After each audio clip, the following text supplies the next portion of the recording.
The morning sun stretched its golden fingers across the city streets, glinting on cracked sidewalks and rising steam from manholes, painting the urban landscape in a soft, warm haze.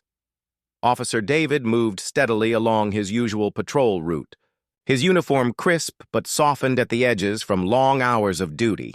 Beside him, Max, his loyal German shepherd, walked with a measured pace, the limp in his hind leg a constant reminder of his last surgery. His dark eyes scanned every alley, every parked car, every shadow. Years of experience had honed his senses. But even now, the city still held surprises. The hum of traffic, distant chatter, the occasional blare of a siren, the city's morning chorus, filled the air. Yet Max paused abruptly, ears twitching. David noticed the sudden hesitation and followed his partner's gaze. At the edge of the street, partially hidden behind a rusted trash can, a small puppy emerged.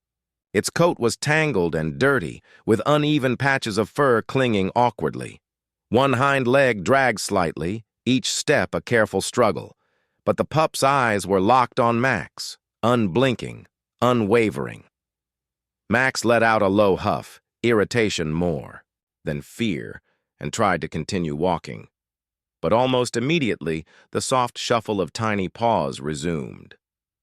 Closer this time. David's lips curved into a faint smile. "Looks like you've picked up a shadow, Max," he murmured.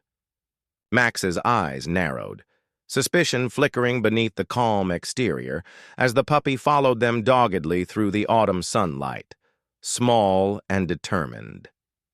Leaves crunched underfoot as they moved down the block. Max tried to ignore the little figure, but the pup's persistence was relentless. It ducked behind lampposts and parked cars when Max glanced back, yet it never lost sight of him. Finally, Max halted, spinning his head with a growl deep in his chest. The puppy froze, ears pressed flat, but the gaze never wavered. Not fear. Purpose. David chuckled. "What's the matter, old man? Got yourself a fan?" He reached down to scratch Max's neck, but the shepherd only huffed, stubborn and slightly annoyed. They turned a corner, weaving through narrow streets where shopkeepers were opening for the day. The aroma of fresh coffee and warm bread drifted from a nearby cafe. Max quickened his pace, testing if the puppy would give up. But each time David glanced back, the small, limping figure was still there, patient and unrelenting. By the time they reached the park, the sun had climbed higher, stretching shadows across the pathways. From behind a bench, cautious eyes peeked out. Buddy, the little pup, had followed them all the way. David shook his head, half amused, half puzzled.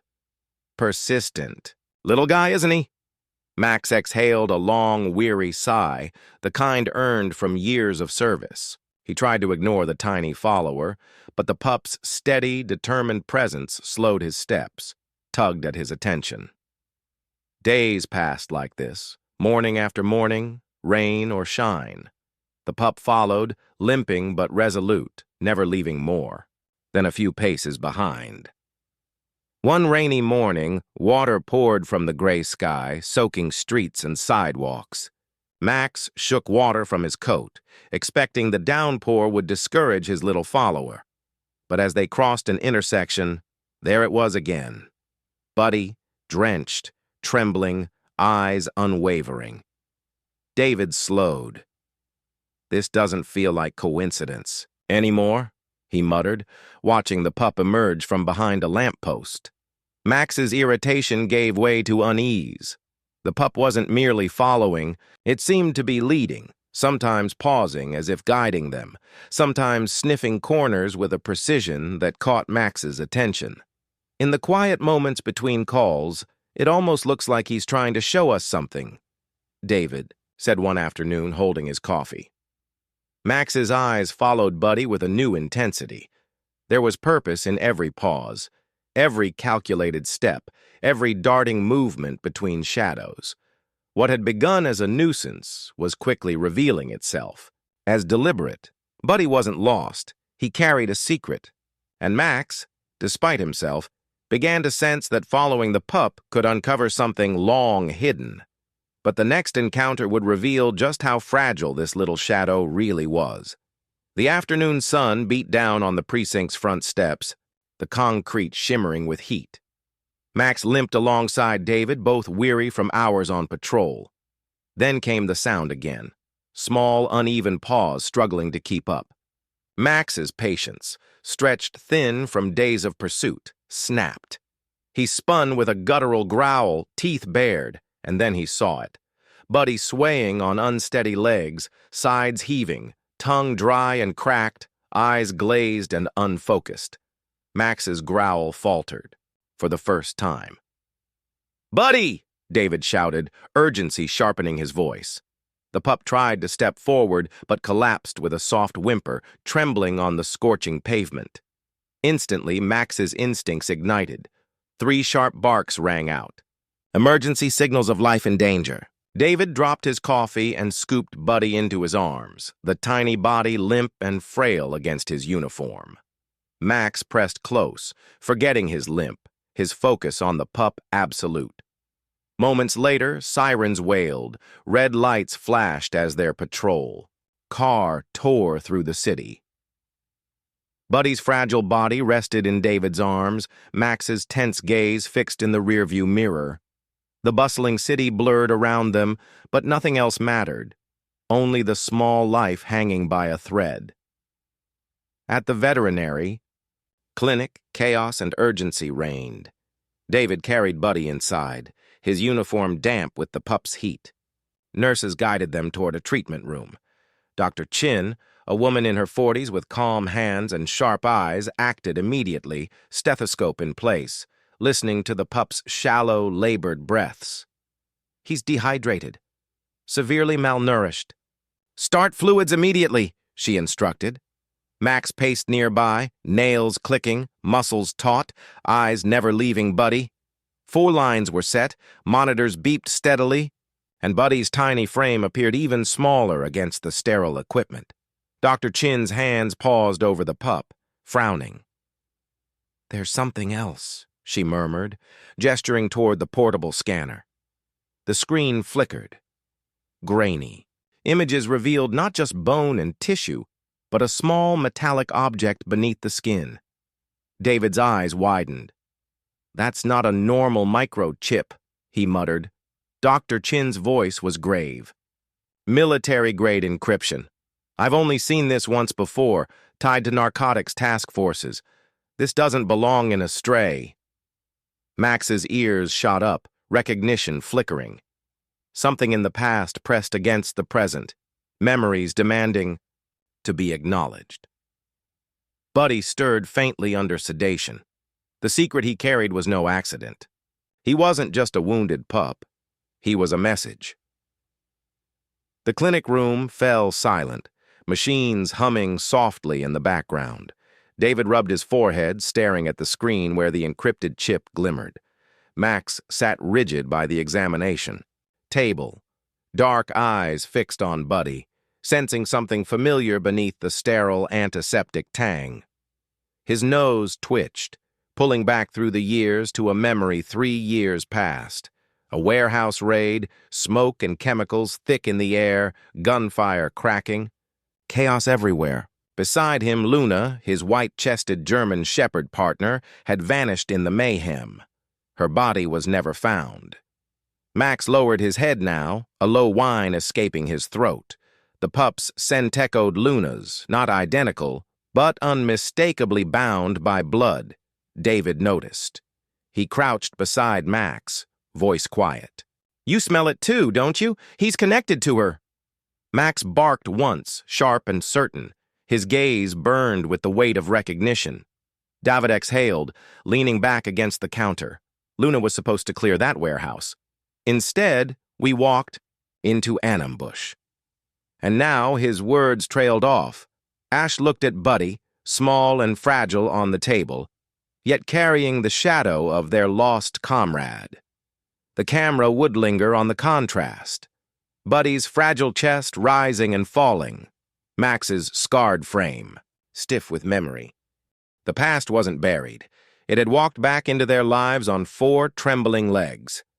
Night draped itself over the precinct, the city's glow painting the windows with fractured light.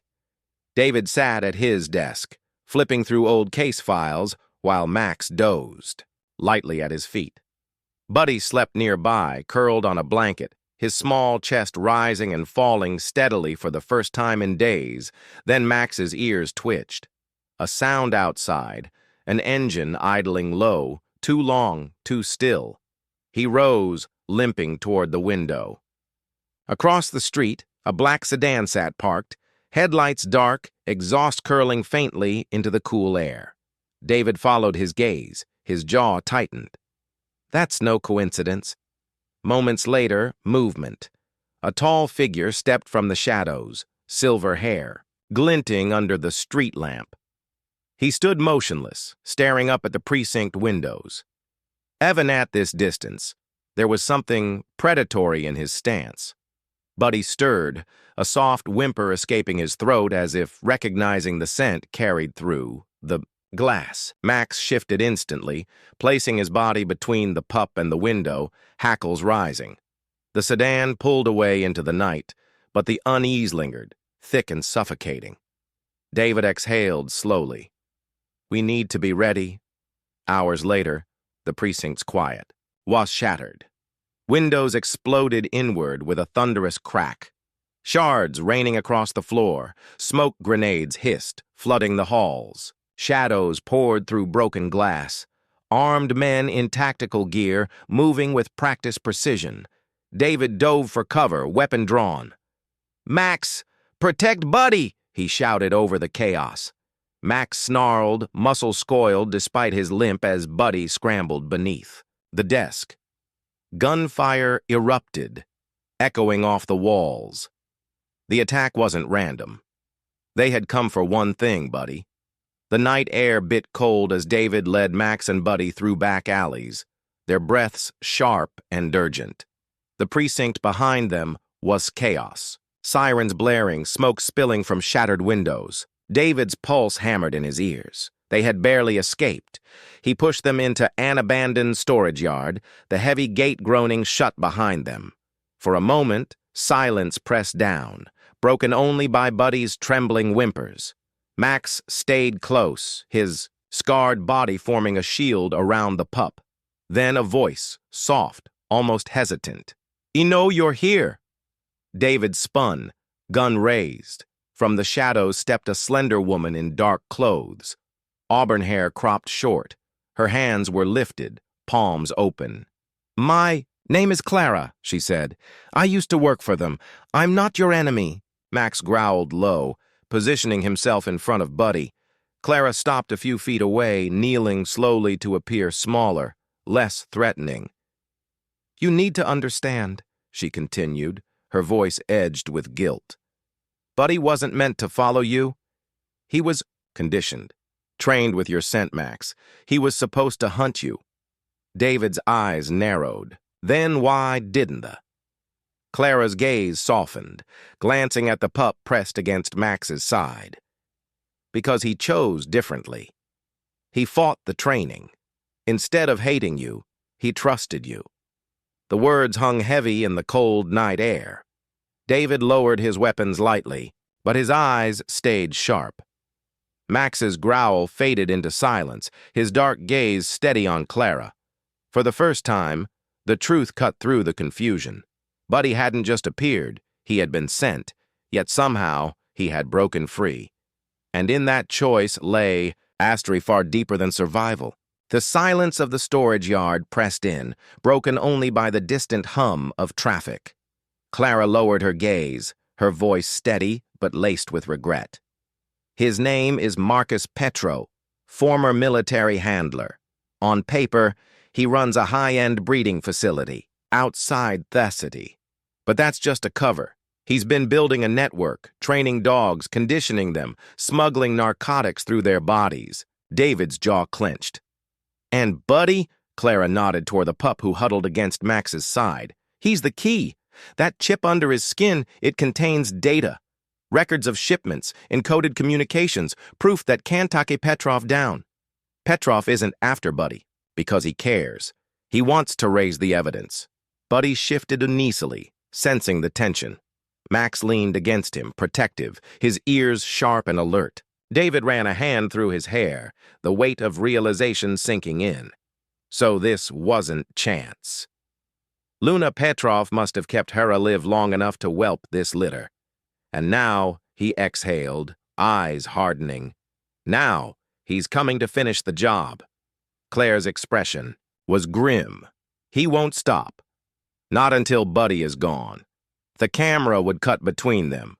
Buddy's fragile form trembling. Mac's scarred frame steady. David's face tightening with resolve. Finally, David holstered his weapon and looked at his partner. "We can't keep running, Max. If Petrov wants a fight, then we bring it to him." Max gave a sharp bark as if in agreement, his gaze burning with purpose. For the first time, the hunted were, ready to become the hunters. The full moon hung over the warehouse district, casting cold light across the razor wire fences. David, Max, Buddy, and Clara crouched behind a row of containers, the compound looming ahead. Guards paced the perimeter, rifles slung across their shoulders. At exactly 11, the shift change began. For 3 precious minutes, a blind spot opened. Clara motioned sharply, "Now." They slipped through the fence. Inside, the air was thick with the scent of dogs and chemicals. Buddy's ears twitched, guiding them past motion sensors, his small body moving with uncanny precision. Down 2 levels, they reached the kennels, rows of cages filled with trembling animals. Then the alarm blared. Red lights pulsed, and from the shadows, Marcus Patro stepped forward, flanked by armed guards. His silver hair glinted like steel.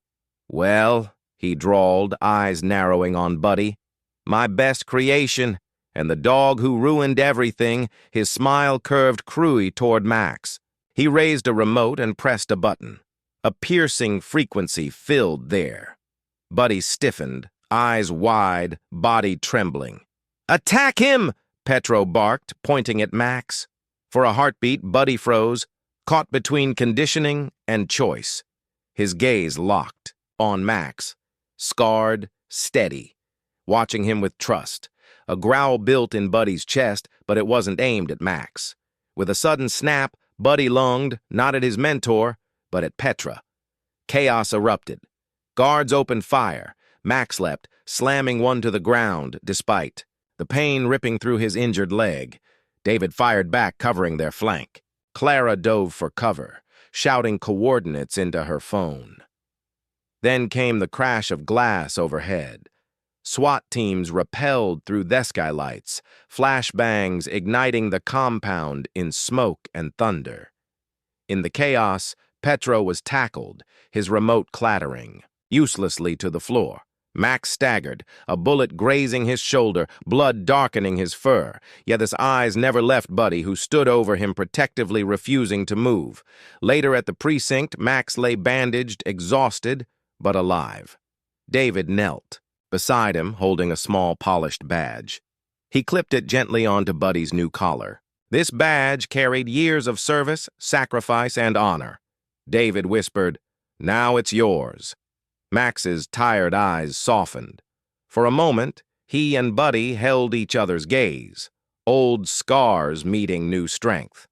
Then Buddy saddled, chest proud, carrying the weight of a legacy that would outlive them both. The hunted had become the protector, and the legacy would endure.